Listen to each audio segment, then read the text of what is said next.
Ciao e benvenuti alla prima puntata di In Giro per Kyoto. Io sono Edoardo e attraverso questi video vi presenterò alcuni luoghi di questa meravigliosa città.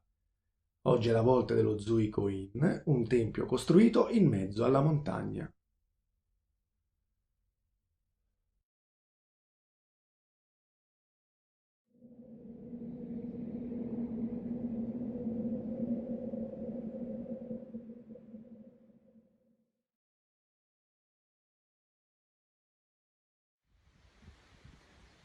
All'ingresso del tempio è ben visibile la statua del fondatore del buddismo Shingon, il monaco giapponese Kukai, conosciuto anche con il nome postumo di Kobo Daishi, nel mezzo del suo addestramento. La corda che vedete appesa si chiama Shimenawa ed è composta da paglia di riso e canapa. I pezzi di carta a forma di zigzag si chiamano Shide. Rappresenta una barriera tra il mondo ultraterreno e quello umano. Delimita in questo modo uno spazio sacro e ritualmente puro da quello profano. Sul portale d'ingresso, a sinistra, si può leggere il nome del tempio Zuiko-in. A destra, invece, quello del nome della divinità principale venerata, Namikiri Fudomyo. Il terreno coperto da un telo è l'area in cui vengono svolte le cerimonie rituali del tempio. Lo Zuiko-in è stato costruito nel 1958 ed era, in origine, un luogo sacro di pellegrinaggio. Fa parte della setta Koyasan Shingon e si trova nel mezzo della valle di Shishigatani, situata nella più vasta zona montuosa di Higashiyama, nella parte orientale della città. Proseguendo per questo sentiero si arriva all'edificio bianco, lo Shinto-Kaikan, ovvero la Sala dei Fedeli. È anche usato come sede amministrativa del tempio e luogo di accoglienza. Qui, infatti, i fedeli possono trovare ristoro.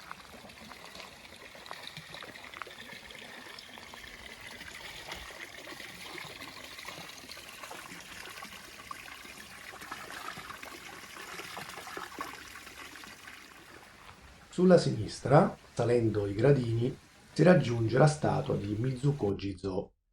Mizuko è il feto di un aborto, spontaneo o provocato, e significa letteralmente bambino dell'acqua, dove l'acqua è il liquido amniotico che avvolge il feto. Jizo è il guardiano, la divinità tutelare dei bambini. Questa statua è dedicata alle giovani creature morte prematuramente. La cerimonia Mizuko Kuyo è per i bambini non nati o nati morti.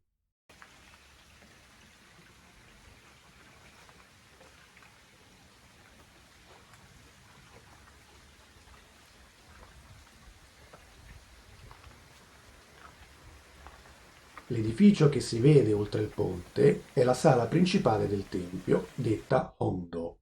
Si può notare che un albero è penetrato nell'edificio come se fosse parte della struttura stessa.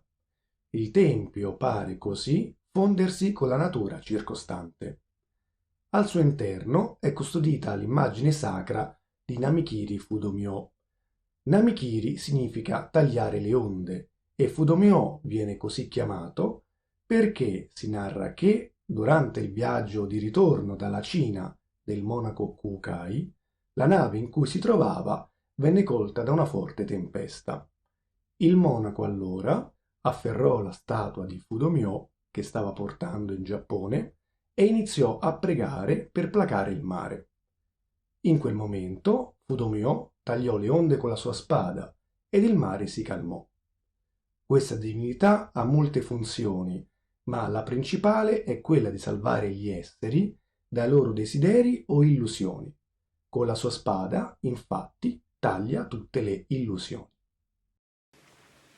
Nel 2013 un grande tifone, il numero 18, ha duramente colpito questa zona, cambiando radicalmente la formazione del terreno circostante. Anche il ponte è stato danneggiato.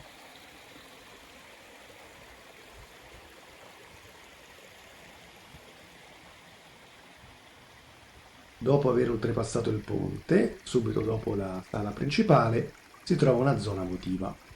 Qui viene venerato, tra l'altro, Hakun Ryujin, una divinità a forma di drago associata con l'acqua. La pietra posta al centro ne porta l'iscrizione.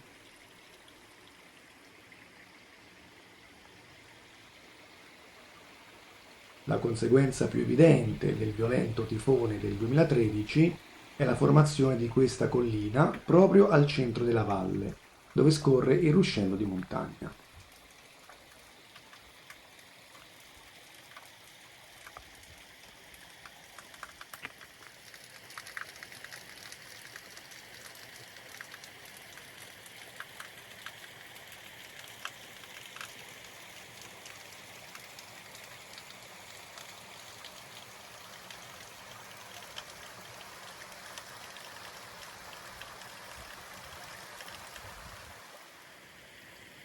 Ai piedi della collina si trova un'altra area votiva.